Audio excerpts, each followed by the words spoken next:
Muy buenos días, hermanos, espero que estén como siempre disfrutando de este hermoso día, estén en familia y que quieran escucharnos y acompañarnos en esta palabra que el Señor tiene para todos y cada uno de nosotros. Es grato saber que nos escuchan en todas partes, en Estados Unidos, en Europa, en Sudamérica, y bueno, deseando a todos estén muy bien, aquellos hermanos que se encuentran delicados de salud. Sabemos que la sanidad está en las manos de Cristo, que Él llevó sus enfermedades a la cruz y que somos sanos en el nombre del Señor. Bueno, yo les pregunto hoy, ¿tienes la seguridad de tu salvación? ¿Tienes la seguridad de tu salvación? En Mateo 7, del 21 al 23, la Biblia dice: no todo el que me dice, Señor, Señor, entrará en el reino de los cielos, sino el que hace la voluntad de mi Padre que está en los cielos. Muchos me dirán en aquel día, Señor, Señor, no profetizamos en tu nombre, y en tu nombre echamos fuera demonios, y en tu nombre hicimos milagros, y entonces les declararé, nunca os conocí, apartados de mí, hacedores de maldad. Muchas personas en algún momento de sus vidas levantaron la mano y respondieron a una invitación a aceptar a Jesucristo como Salvador. Pero esta acción no siempre significa que son salvos. En Romanos 10, del 9 al 10 dice que si confesares con tu boca que Jesús es el Señor y creyeres en tu corazón que Dios le levantó de los muertos, serás salvo. Porque con el corazón se cree para justicia, pero con la boca se confiesa para salvación. La Biblia es muy clara al especificar que serás salvo si creyeres en tu corazón. Solamente Dios sabe si al momento de hacer esta profesión de fe, una persona cree en su corazón o simplemente está movida por sus emociones o lo ha hecho solo por salir del paso o cualquier otro motivo. Entonces, ¿cómo podemos estar seguros de que somos salvos? El apóstol Pablo, en su carta a los Corintios, les dice exactamente: examinen para ver si están en la fe, examínense, pruébense a sí mismos. Tú necesitas examinarte a ti mismo para saber si estás en la fe. Si no hay evidencia que lo corrobore, quizás tengas que llegar a la conclusión de que no eres salvo. En el pasaje de hoy Jesús nos dice que solo entrará al reino de los cielos el que hace la voluntad de mi Padre que está en los cielos. Un verdadero hijo de Dios se caracteriza por la obediencia a la voluntad de su Padre Celestial, de la misma manera que lo hizo Jesús. Así les dijo a sus discípulos: mi comida es que hagan la voluntad del que me envió. El punto clave es: si de verdad eres salvo, sentirás en tu corazón un fuerte deseo de conocer la voluntad de Dios y obedecerla. Es así de sencillo.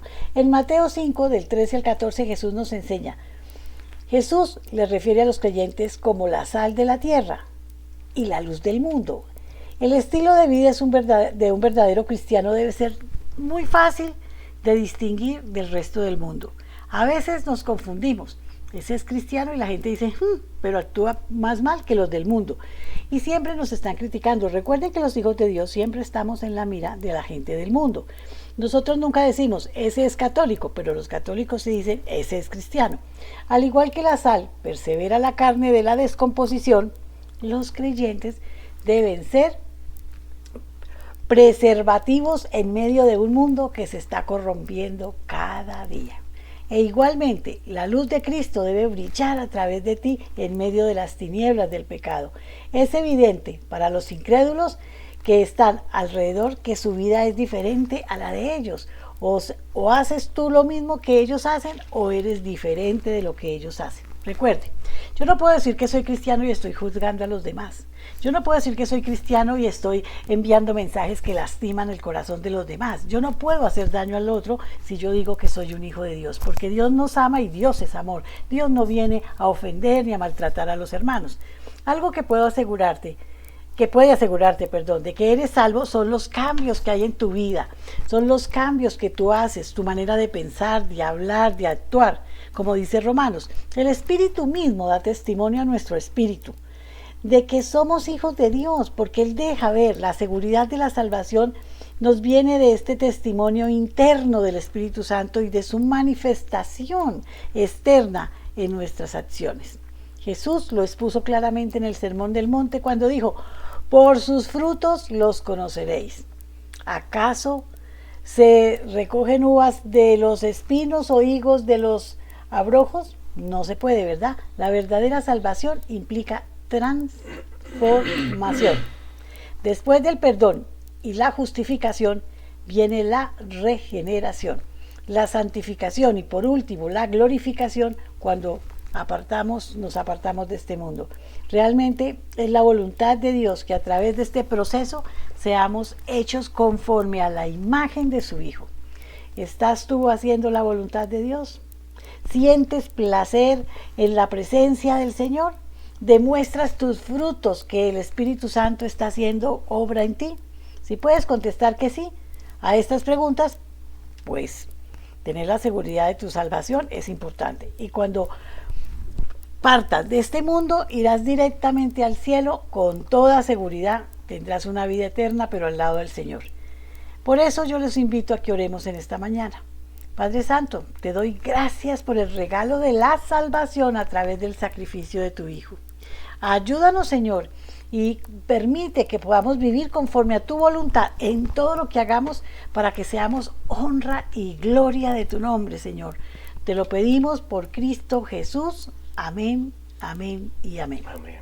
Que descansen en esta semana y oren y le digan al Señor que les muestre lo que hay que cambiar en sus corazones, lo que hay que te dé la oportunidad de que te veas diferente de los demás, que seas la sal del mundo, que seas la luz del mundo, como es la voluntad del Señor en nuestras vidas como cristianos.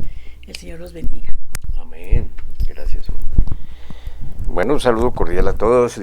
Sé que Dios los ha bendecido, los sigue bendiciendo y ese es su deseo. Bueno, muy bien, qué interesante es leer la palabra de Dios y aprender de ella y ponernos a prueba, ¿no? Confrontarnos con ella, qué es lo que creemos, qué es lo que vivimos, qué es lo que deseamos, cómo nos guía el Señor y es sin duda alguna a través de su palabra.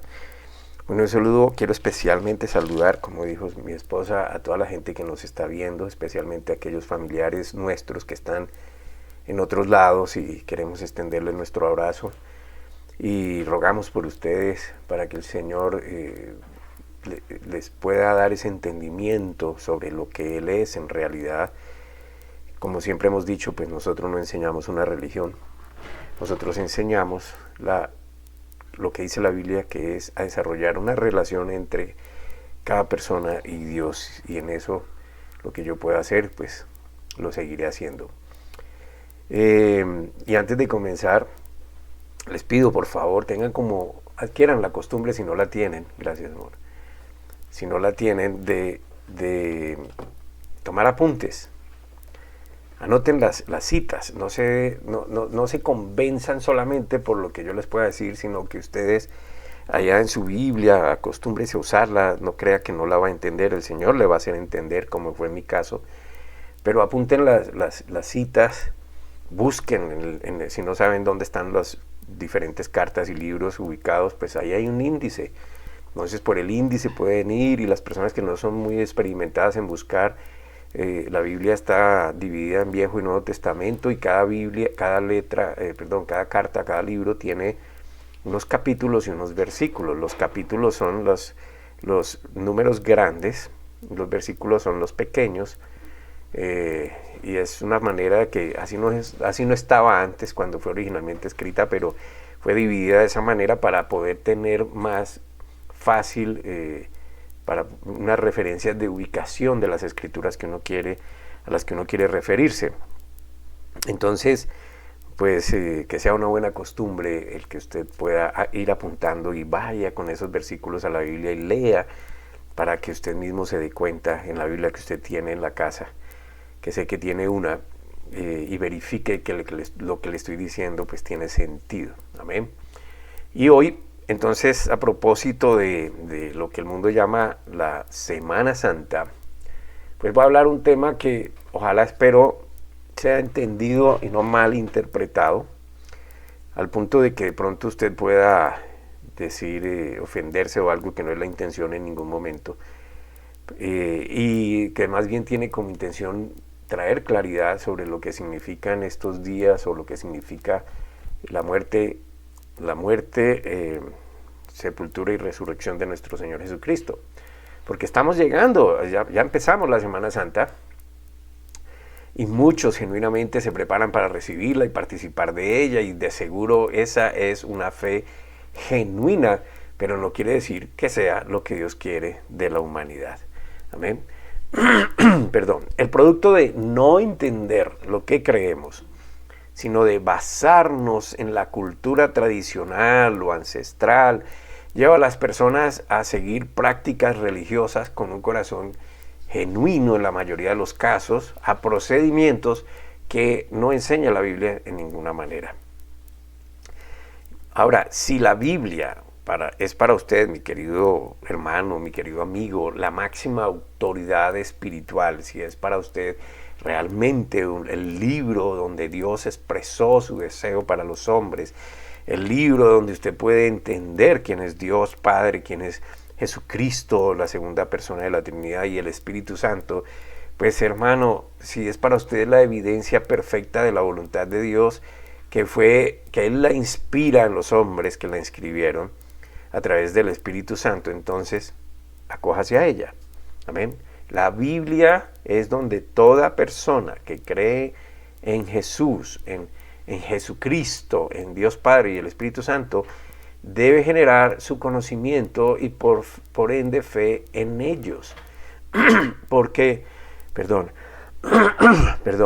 si usted dice creer en Jesucristo, en el Espíritu Santo, en Dios Padre, en el Padre Celestial, pues no hay ningún otro libro sagrado que los enseñe. De pronto es mencionado Jesús como en otros libros, como el Corán, como la Torá, como el libro de la Biblia de los Testigos de Jehová, como el libro de, ¿cómo se llaman?, de los mormones. Amén. Y es mencionado no como Dios hecho hombre, sino como alguien especial, algunos como un maestro, algunos como un hombre que realmente tenía mucha fe, en fin, pero no como Dios hombre. Amén. Y en otros ni siquiera se menciona al Espíritu Santo. Entonces, el único libro que sí da testimonio de los tres, y los tres como uno solo, es la Biblia. Así que la Trinidad solamente, y aunque no va a encontrar usted nunca la palabra Trinidad en la Biblia, es evidente, ¿sí?, solamente es revelada en la Biblia. Y es allí donde todo creyente en ella debe fundamentar su fe. Amén. Porque no podemos hablar del Espíritu Santo sin entender qué es, quién es, qué hace, para qué es. No podemos hablar de Jesús y del Cristo y de Jesucristo si no entendemos quién es, para qué vino, por qué murió, por qué resucitó, cuál es el objetivo. Y no podemos hablar del Padre si no entendemos su voluntad. Y eso es lo único que lo enseña es la Biblia. Entonces, de lo contrario, usted está practicando cosas sin sentido para Dios, que solamente las ha aprendido por cultura o por tradición. Amén. Y entonces, todo esto estaría encadenándolo y llevándolo a práctica de ritos y cosas semejantes para tratar de agradar a Dios, quien explica muy bien en la Biblia que ya se agradó y nos amó a cada uno de nosotros. Y por eso Él se hizo hombre y dio su vida por nosotros. Entonces, tiene que quebrar esos parámetros. O sea, recuerde, esto no es una religión. A nosotros nos han enseñado religión, ¿sí? Y hemos caído en la trampa de dejarnos guiar sin verificar, ¿sí? Eso es como si fuéramos por una carretera y le creemos a alguien que nos quiera llevar de un punto A a un punto B, y nosotros simplemente lo seguimos sin saber para dónde vamos. Pero estamos convencidos de que nos van a llevar, y quién sabe a dónde nos están llevando. ¿Amén? Entonces usted verifica, para eso están los mapas, para eso están las señales, para eso están ahora pues el modernismo, los GPS, en fin, todas estas cosas que tenemos de acceso, un fácil acceso y de inmediato, y entonces podemos verificar que vamos por la línea correcta, que vamos en la dirección correcta. Amén. Pero como en la tradición, por ejemplo, han enseñado a la gente que la Biblia no se lee tan fácil, que la Biblia es solamente para determinadas personas, que si usted lee la Biblia se va a enloquecer, pues entonces no nos atrevemos a leer la Biblia. Y a la gente le cuesta creer que no tiene que hacer nada para agradar a Dios, porque eso nos han enseñado y a eso nos hemos acostumbrado. Entonces tenemos que hacer cosas, tenemos que hacer sacrificios, tenemos que hacer promesas, tenemos que hacer pactos, tenemos que comportarnos impecablemente para que Dios se fije en nosotros, y con todo eso lo que estamos haciendo es anulando el sacrificio único aceptable para Dios, que fue el de Jesucristo en la cruz. Entonces lo que debemos hacer es entender, conocer. Y esto son dos cosas diferentes, ¿sí? Entender es, estoy en 100% con mis sentidos, sé lo que me están diciendo, lo puedo entender, y ahora conocer. Una cosa es pasar del entendimiento a la práctica. Amén. Entonces, ¿cómo conozco, por ejemplo, que funciona lo que Dios me dice? Pues poniéndolo en práctica. Si Dios me dice, perdona al enemigo, ¿qué es lo que tengo que hacer? Perdonar al enemigo. Si yo no lo perdono porque estoy acostumbrado a tomar revancha, y es que no, y es que tengo que hacerme valer, y es que tengo que hacerme notar, y es que no me puedo dejar humillar, pues entonces no voy a hacer como Dios dice, y entonces no voy a aprender por qué tengo que perdonar al que me hace mal. Amén. Y eso es conocer su amor, su carácter y su voluntad, para así poder recibir esas grandes y maravillosas y hermosas bendiciones de Dios, que son intangibles, hermano, no siendo las únicas, claro, porque Él también nos quiere bendecir materialmente, pero para Él es mucho más importante que nosotros nos alineemos con Él, entendamos con Él, dependamos de Él, y de ahí se desprende todo lo demás. Solo me refiero a otras bendiciones que todavía nosotros no hemos podido disfrutar y que las tenemos que esperar a disfrutar el día que dejemos este cuerpo, porque su vida no va a terminar cuando deje el cuerpo, su vida va a continuar, pero ¿cómo va a continuar? ¿Amén? Ahora, hay un tema que es muy, pero muy demasiado importante, que todos merecen conocer, y es la justicia de Dios que se aplica a los hombres por medio de Jesucristo. Voy a tratar de explicar.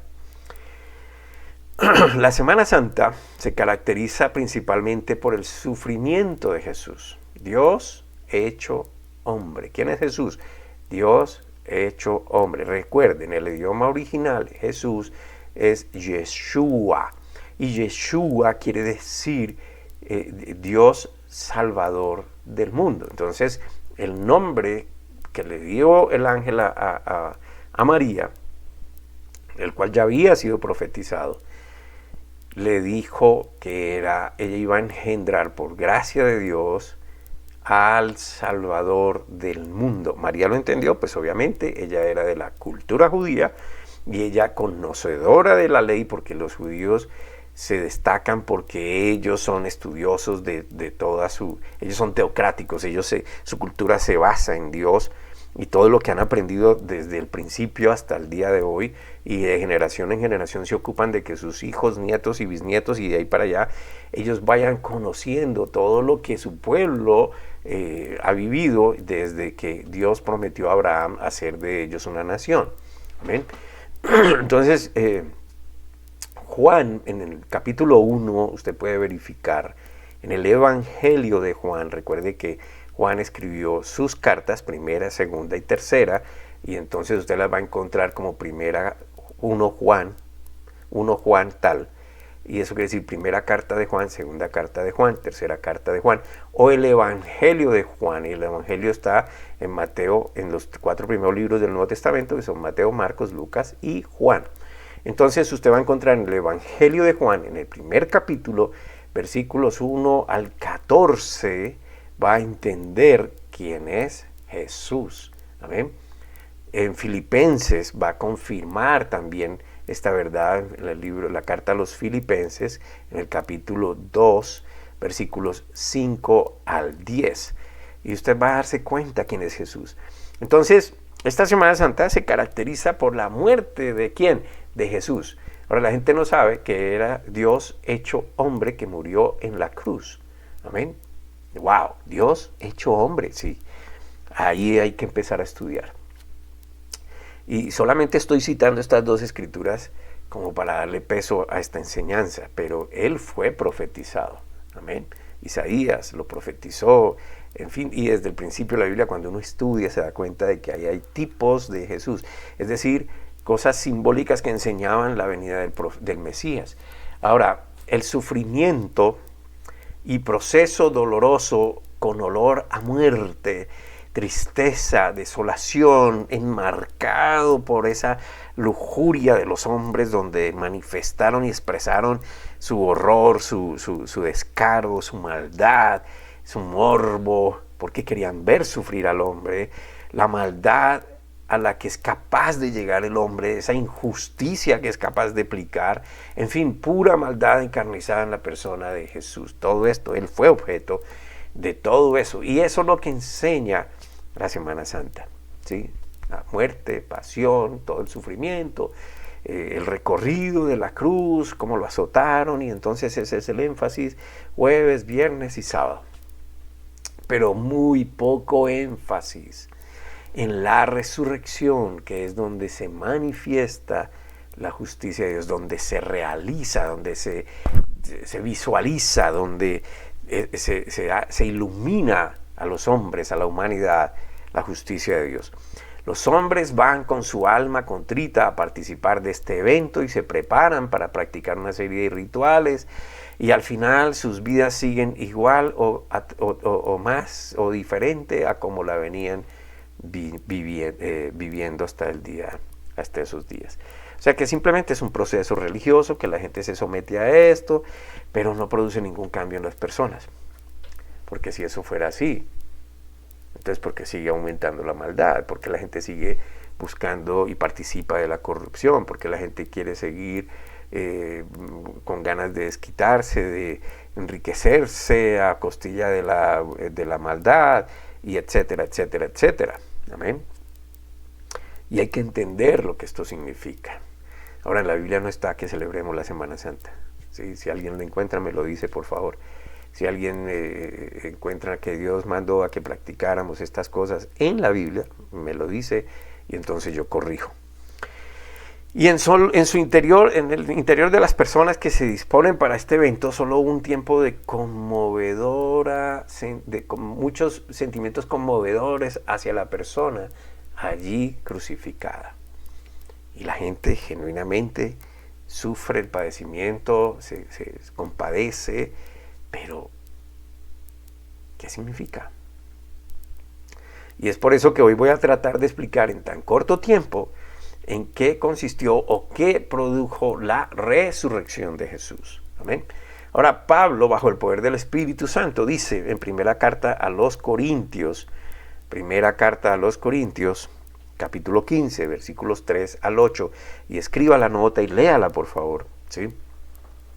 Primera carta a los Corintios, capítulo 15, versículos 3 al 8, usted lo va a encontrar en el índice, para los que no saben, un número 1 antes de Corintios, eso quiere decir primera carta, 1 antes de Corintios, capítulo 15, lo busca, va a encontrar en el índice donde está ubicado la carta a los Corintios, y entonces después busca el número grande, y ese es el capítulo, el 15, y luego busca versículos 3 al 8, que son los números pequeños, y lea. Entonces dice, porque primeramente os entregué lo que también recibí, que Cristo murió por nuestros pecados conforme a las Escrituras. Usted nota que Escrituras está con mayúsculas, se refiere a lo que escribieron los profetas, allá en Isaías, capítulo 53, versículos 5 al 12. Amén. Sigue diciendo Pablo en versículo 4, que fue sepultado y que resucitó al tercer día conforme a las Escrituras. Otra vez vuelve Pablo a citar las Escrituras. Y apareció a Pedro y después a los 12, se refiere a los apóstoles. Luego apareció a más de 500 hermanos a la vez, de los cuales muchos viven todavía. Pablo está haciendo referencia a gente que estaba viva en su tiempo. Y otros ya duermen, que ya habían dejado el cuerpo, lo que nosotros decimos murieron. Versículo 7. Luego apareció a Jacobo y después a todos los apóstoles. y al último de todos, como a un abortivo, apareció también a mí. Ahora, aquí hay muchas cosas involucradas. Pablo dice abortivo, pues porque Pablo no participó de estos primeros apóstoles. Pablo vino a reemplazar a Judas Iscariote, quien fue el que vendió a Jesús, pero Pablo nunca compartió con Jesús. Pablo perseguía a la iglesia cuando se llamaba Saulo, y cuando él iba en misión a destruir, a matar a unos cristianos, Jesús le aparece en forma de luz en el camino, Pablo cae, y entonces Jesús se le revela y le dice, ¿por qué me persigues a mí? Y Pablo le dice, ¿quién eres tú? Yo soy Jesús a quien tú persigues. Pues claro que él no vivió con Jesús, Jesús ya había resucitado, lo que le estaba diciendo es, tú persigues a los que creen en mí y los matas. Pero el Señor le enseña su amor y su misericordia y le dice, yo te he escogido como un instrumento útil para mí y tú vas a predicar y vas a enseñar, y Pablo se convierte en el último de los apóstoles. Amén. Bueno, muy bien. Volvamos. Los creyentes en Cristo, lo primero que deben entender es el significado, la importancia que es la muerte, la sepultura y la resurrección de Jesús. Jesús. Ahora, si Jesús no resucitó, la misma escritura nos dice más adelante en el versículo 17, y si Cristo no ha resucitado, vuestra fe es inútil, todavía estáis en vuestros pecados. ¡Wow! Esto es tremendo cuando lo entendemos desde la justicia de Dios. Y fíjese que no está diciendo, y si Jesús no resucitó, no, aquí dice, y si Cristo no ha resucitado. Cristo es el Redentor de Jesucristo, Jesús el Cristo, como se lo reveló Dios a Pedro. Tú eres el Cristo, el Hijo del Dios viviente. No le dijo tú eres Jesús, tú eres el Cristo. ¿Quién es el Cristo? El que ellos esperaban para que les diera esa salvación de los pecados. Amén. Ahora, si entendemos bien, comenzamos a ver aquí la justicia de Dios en la resurrección para el que cree. Para el que cree. Pues dice que si Cristo no ha resucitado, entonces estamos en nuestros pecados. Ponga atención, ponga atención. Si Cristo no ha resucitado, entonces estamos en nuestros pecados. ¿Qué significa? Que porque Jesús resucitó, o el Cristo resucitó, entonces no estamos en nuestros pecados. Y sigamos encadenando más sobre la justicia de Dios manifiesta y materializada en Jesucristo. Romanos 4:25. Romanos 4:25. Él, está refiriéndose, mire el contexto, está refiriéndose a Jesús. Él fue entregado a la muerte por causa de nuestros pecados y resucitado para hacernos justos a los ojos de Dios. A ver, Jesús fue entregado por muerte, a la muerte, ¿por causa de qué? Nuestros pecados. ¿Qué quiere decir? Él asumió el pago de nuestros pecados, ¿cómo? Con su propia vida. Pero fue resucitado, ¿para qué? Para que esa justicia de Dios, es decir, Él pagó, Él ya los eximió a ustedes de pagar, Él paga, y entonces la justicia de Dios se aplica en Jesús en favor de nosotros. Resucitado para hacernos, ¿qué? Justos, en otras palabras, aceptos a los ojos de Dios. Esta traducción que yo estoy leyendo no es la Reina Valera, es la Nueva Traducción Viviente, porque a mí me gusta buscar varias traducciones y mirar la que es mucho más fácil, pero también la más apegada al original. Lo original fue escrito en griego, hebreo y arameo. Para eso hay diccionarios, para eso hay Biblias que traducen y ponen ayudas como el significado en hebreo o en griego, y entonces uno puede comprender qué es lo más fiel al original. Y aquí esta de entre todas, la Nueva Traducción Viviente, es la que más se acerca al contenido original. Entonces dice, para hacernos justos a los ojos de Dios, o justificados a los ojos de Dios. Amén. Y esto fue lo que hizo Dios, explica lo que Dios hizo en la resurrección de Jesucristo. Y eso fue el hacernos justos a sus ojos, a los ojos de Dios. En otras palabras, cuando Jesús, que agonizó en la cruz, declaró, consumado es, estaba cambiando su posición de santidad con la nuestra de pecado. En Jesús fueron imputados nuestros pecados. Él pagó por ellos, siendo él inocente, que no conocía el pecado.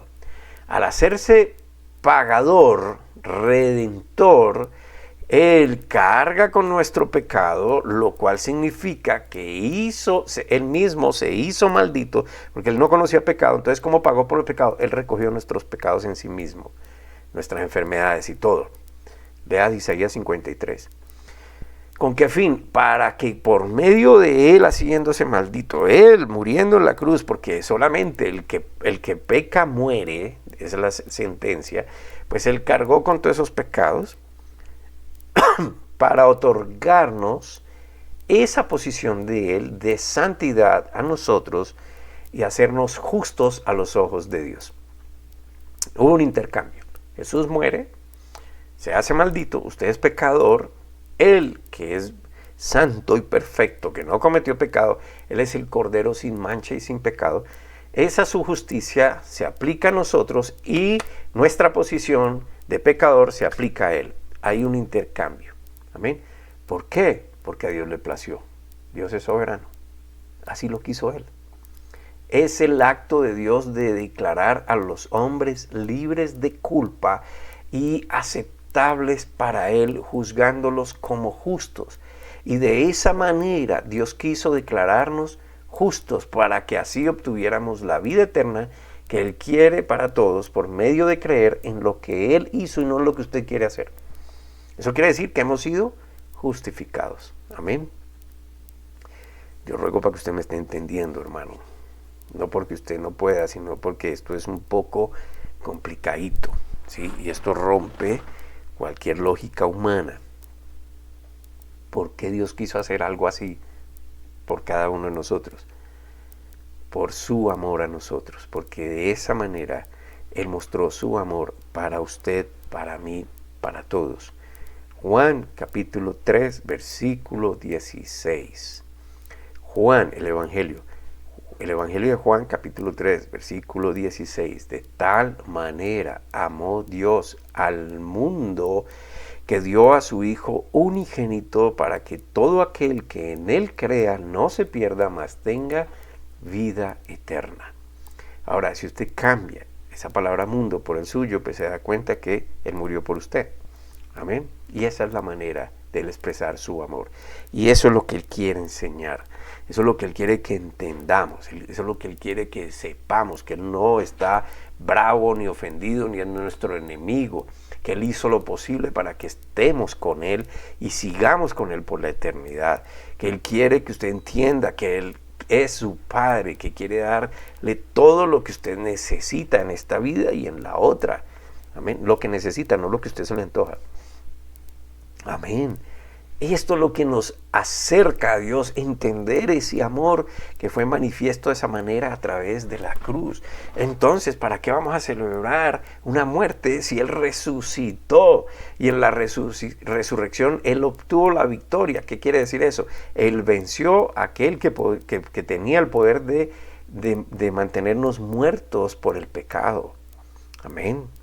Ojalá usted pueda aplicar fe a esto, no emoción, fe. Entonces, la justificación no se debe a lo que una persona pueda hacer para ganarse el favor de Dios. No hay necesidad de hacer sacrificios. Amén. No hay necesidad de que usted haga sacrificios. Usted no tiene que prometerle a Dios nada.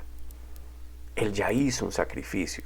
De ese sacrificio se desprende toda la bendición de Dios para usted. En esa bendición, en esa resurrección, Él quiere que usted sea sano, Él quiere que usted sea perfecto, Él quiere que usted sea a sus ojos. Él lo ve a usted a través de Jesús. Él quiere que usted entienda que Él lo ama, que Él lo amó, que Él lo ama y lo seguirá amando. Él quiere que usted entienda que Él se quiere convertir en su padre proveedor. Si usted es padre, va a entender muy bien lo que significa amar a un hijo. Amén.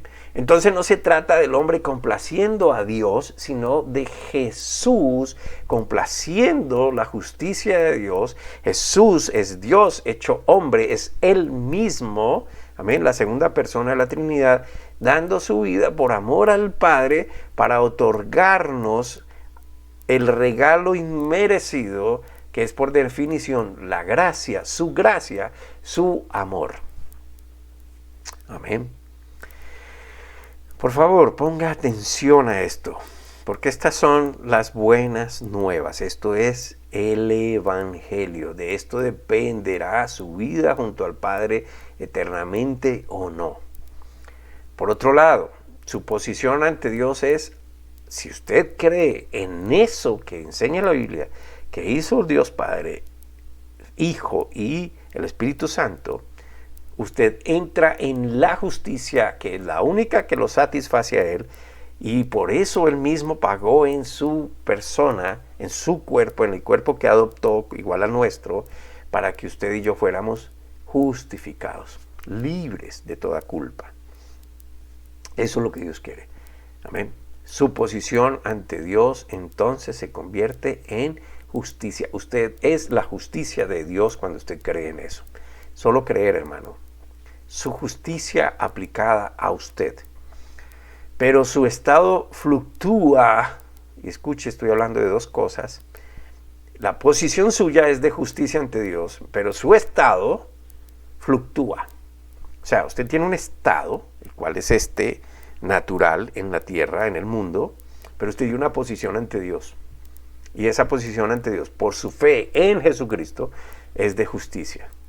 En otras palabras, su posición ante Dios es siempre justo. Usted es justo. ¿Por qué? Porque usted creyó en su justicia que se aplicó a través de Jesucristo. Pero su estado en este mundo es fluctuante.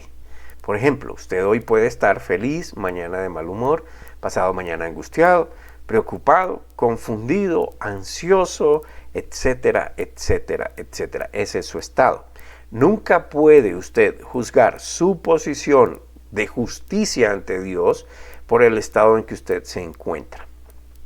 Cuando usted peca, por ejemplo, usted no cambia su posición ante Dios. Usted sigue siendo justo a sus ojos, a los ojos de Dios, a pesar de que usted ha pecado.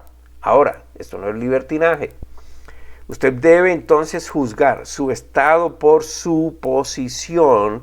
Es decir, cuando usted tiene un problema, una situación, o cuando usted peca, no puede culpar a otra persona, pero usted puede salir de ese estado recordando que ya ha sido justificado por Jesucristo para no sentir, no experimentar las consecuencias del estado en el que está.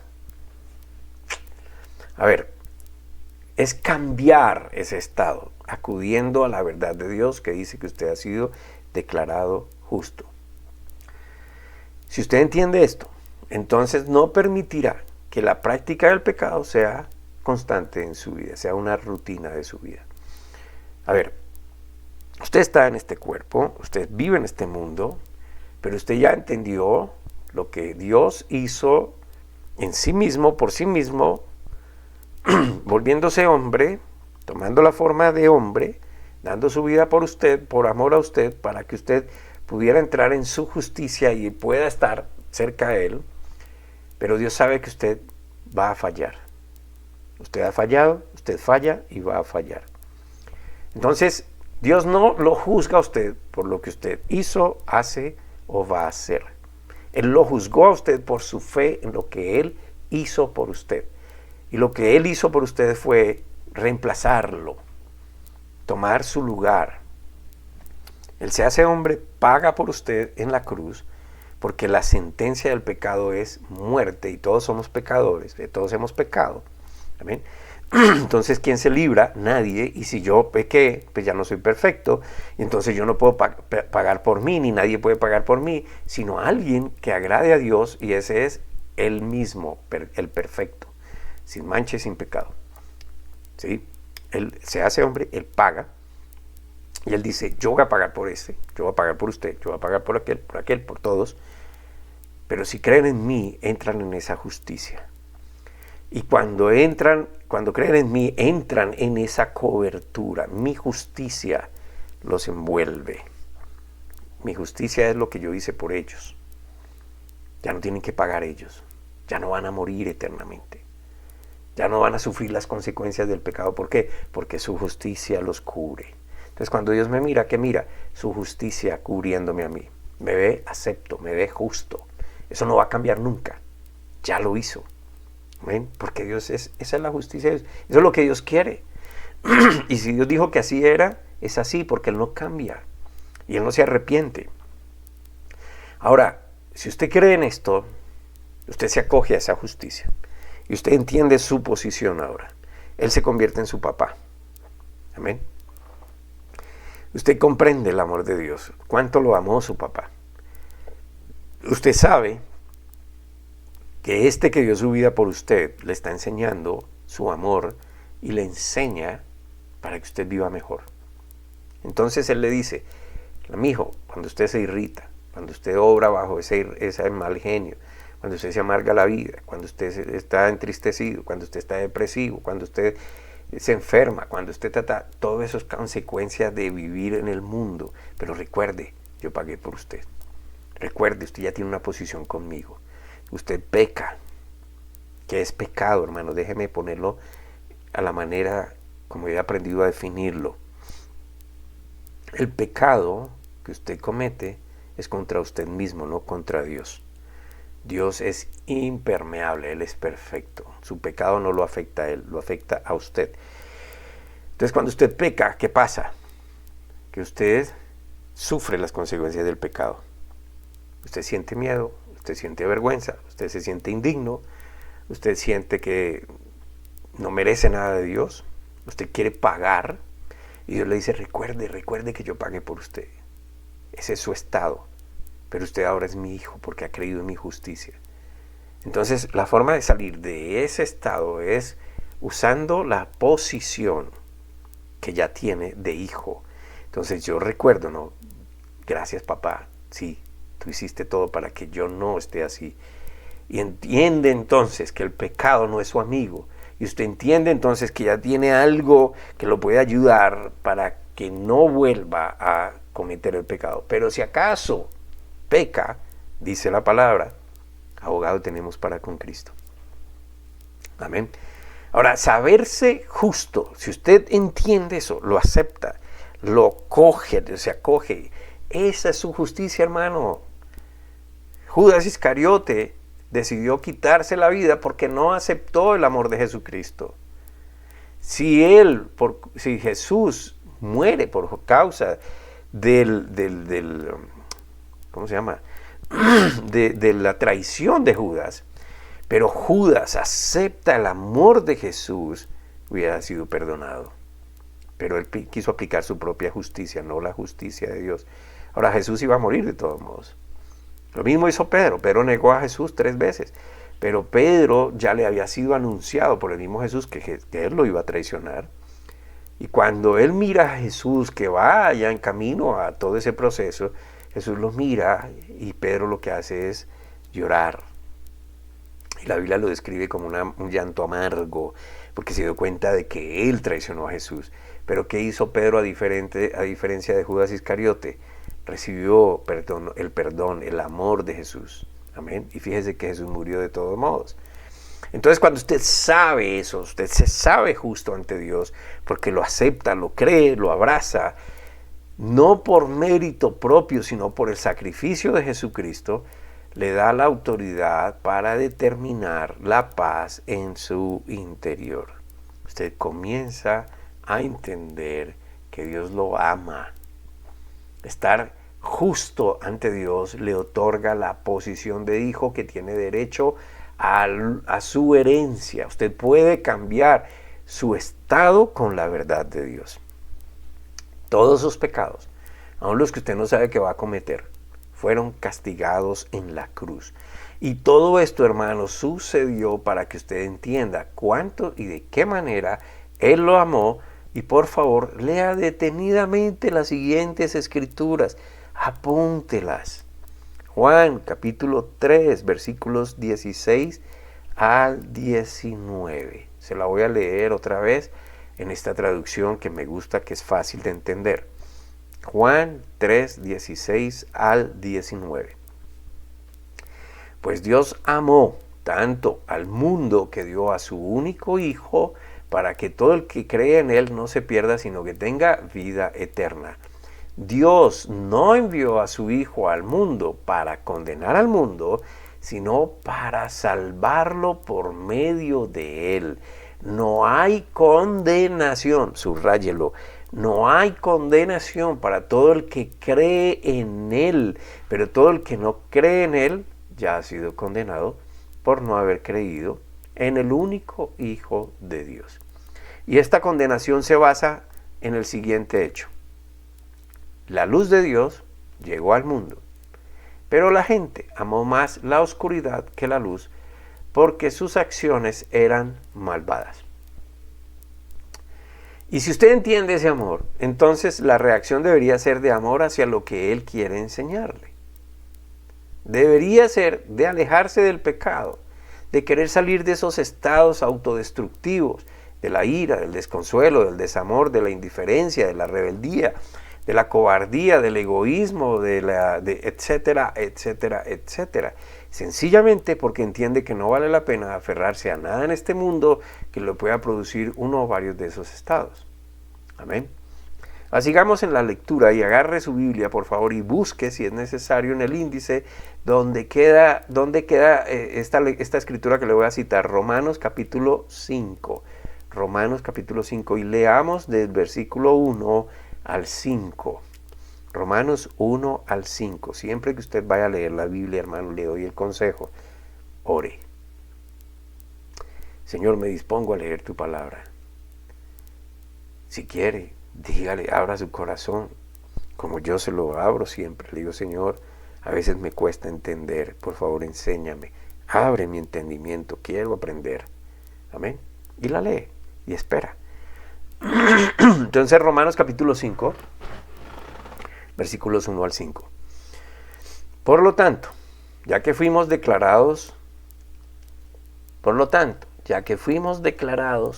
justos a los ojos de Dios, por medio de la fe, tenemos paz para con Dios, gracias a lo que Jesucristo nuestro Señor hizo por nosotros.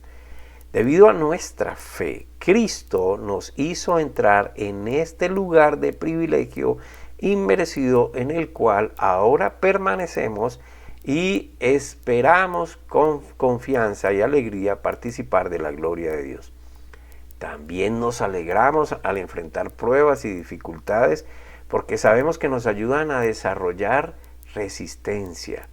Y la resistencia desarrolla firmeza de carácter, y el carácter fortalece nuestra esperanza segura de salvación. Y esa esperanza no acabará en desilusión, pues sabemos con cuánta ternura nos ama Dios, porque nos ha dado el Espíritu Santo para llenar nuestro corazón con su amor. Ponga atención a este corto resumen hasta ahora. Dios resucitó a Jesús por medio de su poder, que es el Espíritu Santo, como garantía, como las arras que le dan derecho a usted ante la presencia de Dios de que su conciencia nunca lo acusará. Sin embargo, cuando su conciencia lo acuse, usted puede recordarle a su conciencia lo que hizo Jesucristo por usted y lo que hizo el Padre por Jesucristo. Jesús dio su vida para pagar por sus pecados y hacerlo justo ante Él.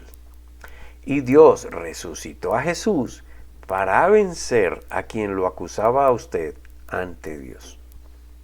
El pago, dice la Escritura, fue hecho una sola vez y para siempre. Por eso no hay necesidad de hacer sacrificios. Él ya lo hizo. Si usted quiere hacer, está diciendo, si usted quiere hacer sacrificio, usted lo que está diciendo es: el sacrificio de Jesús no es suficiente, yo tengo que hacer. Amén. Hebreos capítulo 10, versículo 14. Hebreos 10, 14. Pues mediante esta única ofrenda, Él perfeccionó para siempre a los que está haciendo santos. Ahora, la palabra santo en el original quiere decir apartado. Entonces, ¿cómo leemos esto? Mediante la ofrenda de Él, ese sacrificio, Él, escuche, todo lo hace Él, por Él, para Él. Él perfeccionó para siempre a quienes, a los que está apartando para Él. Amén. ¿Cómo? Por medio de la fe en Jesucristo. Las escrituras que hemos leído lo dicen. Dios está satisfecho con lo que Jesucristo hizo porque Jesús pagó la deuda por todos nosotros, que nosotros todos teníamos para con Dios, y eso era por causa del pecado. Y mientras haya sido satisfecho en sus términos, no en nuestros términos, esa deuda ya no hay un cobrador. Amén. Por otro lado, si hemos entendido bien y leído bien lo que el Señor nos muestra a través de la Escritura, usted no necesita un proceso para ser justificado.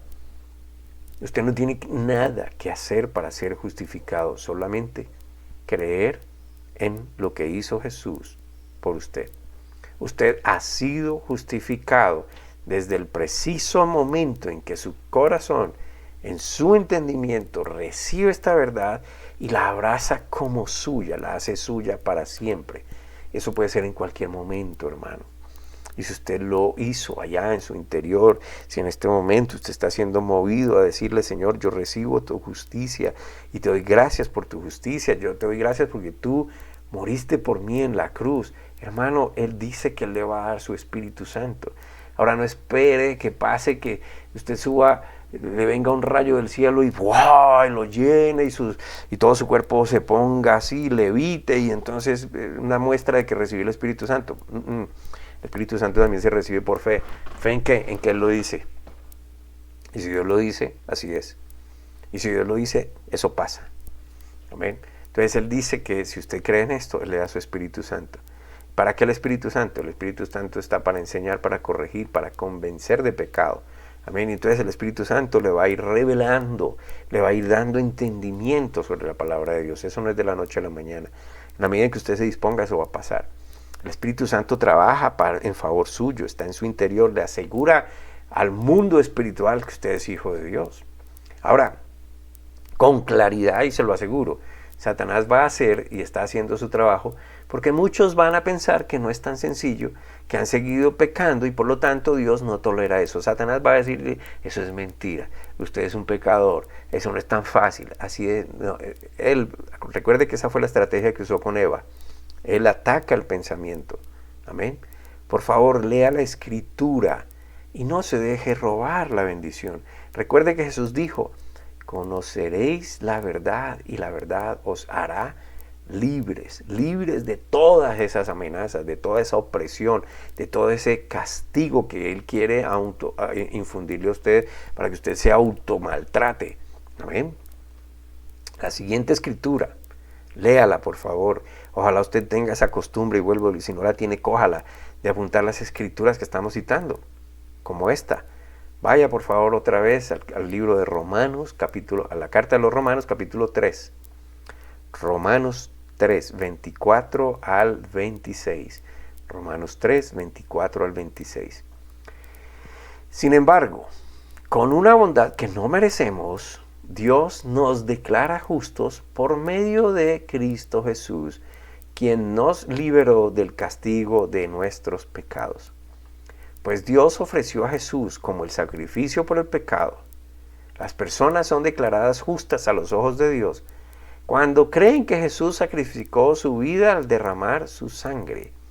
Ese sacrificio muestra que Dios actuó con justicia cuando se contuvo y no castigó a los que pecaron en el pasado, porque miraba hacia el futuro y de ese modo los incluiría en lo que llevaría a cabo en el tiempo presente, o sea, en la cruz.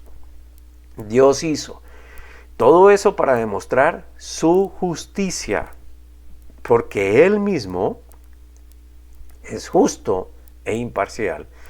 y declara a los pecadores justos a sus ojos cuando ellos creen en Jesús. De nuevo, esta es la nueva traducción viviente.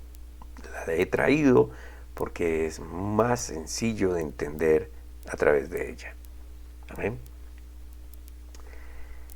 Voy a leérselo otra vez. Yo sé que está un poquito extenso, pero voy a leérselo porque me interesa que a usted le quede grabado.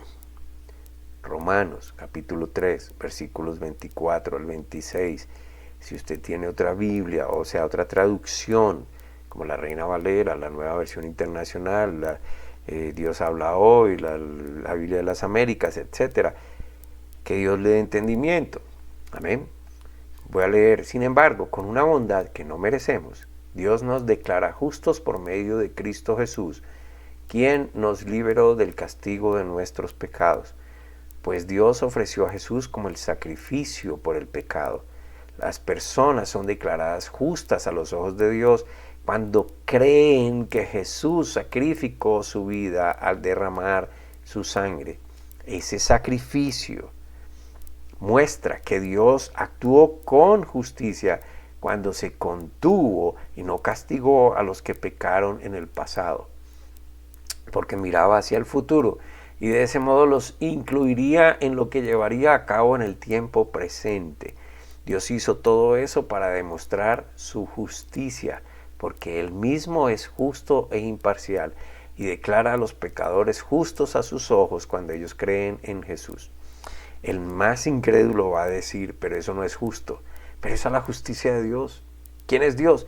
El creador de todas las cosas. Y Él como creador, como perfecto, como santo, como que todo lo sabe y todo lo puede, lo hizo así y ese fue su deseo. Por eso acude a la fe, no a lo que usted pueda hacer, a lo que usted pueda sentir, sino a la fe. Si usted entendió esto y lo cree a pesar de su propia duda, hermano, aquí hay una declaración de vida eterna. Lo dice Dios. Entonces lo dicho acá es suficiente explicación a lo que Dios declara por la fe en Jesucristo. No es una variable dependiente del comportamiento humano, no depende de ningún esfuerzo humano, sino totalmente de la virtud de la justicia materializada en el sacrificio en la cruz. Todo lo hizo Él porque Él así lo quiso para Él mismo. Por eso todos los sacrificios que usted puede hacer, todos los rituales religiosos, quedan atrás. Son inútiles para tratar de satisfacer la justicia de Dios. Ya fue esa justicia satisfecha en Jesucristo. Cuando usted entiende, cree, confía en esa justicia de Dios, entonces eso le da una posición ante Dios de hijo. Como hijo, merecedor del cuidado del Padre. Amén. Wow, bueno, yo sé que el tiempo es corto y lastimosamente no interactuamos para contestar preguntas, pero si de alguna manera usted quiere que le explique cosas, escríbame, y la única manera, por favor, no me escriban ni a Instagram, ni a ¿cómo se llama? Facebook, ni a YouTube, ni a X. No, escríbanme al correo, aquí está el correo, ¿sí? Si quiere, nos ponemos en contacto de otra manera y entonces empezamos a estudiar, no importa si es a larga distancia. Amén. O lo invito a que venga por acá a nuestro lugar de retiros y de concentración que se llama Doctán, que el Señor nos ha regalado, y aquí podemos también pasar un tiempo de estudio, de meditación. Amén. Y aprovecho para dar gracias a las personas que nos han ayudado, que sé que Dios está tocando su corazón para que nos ayuden, pues porque de esta manera nosotros podemos seguir ocupándonos del Evangelio de Dios y llevándolo y extendiéndolo a las personas que más podamos. Te damos gracias, Señor, por tu palabra, porque tu voluntad se manifestó y se hizo, se desarrolló, y solamente es la fe en esto, Señor. Y yo te pido que las personas que dudan todavía de su salvación, que dudan de lo que significa la muerte y la resurrección de Jesucristo, que tengan hoy claridad y puedan, Señor, abrir su corazón a ti y puedan declararte tu justicia en ellos y decirte gracias, gracias por tu justicia. Y yo la quiero y yo la abrazo, Señor, y entiendo que tú lo hiciste por mí. Y entiendo, Señor, que lo hiciste porque me amas y quiero aprender de ti. Padre bendito, gracias por las personas que están orando allá en su interior pidiendo esto. Yo te pido que les concedas el don, tu don, el Espíritu Santo en ti, en ellos, Señor, para que ellos empiecen a caminar en esta fe, en esta seguridad de que tú eres nuestro Padre, Dios todo eterno, todopoderoso, eterno, que nos enseña y nos quiere guiar, Señor, y quiere proveer para todas nuestras necesidades. Gracias, Señor, en Cristo Jesús. Amén.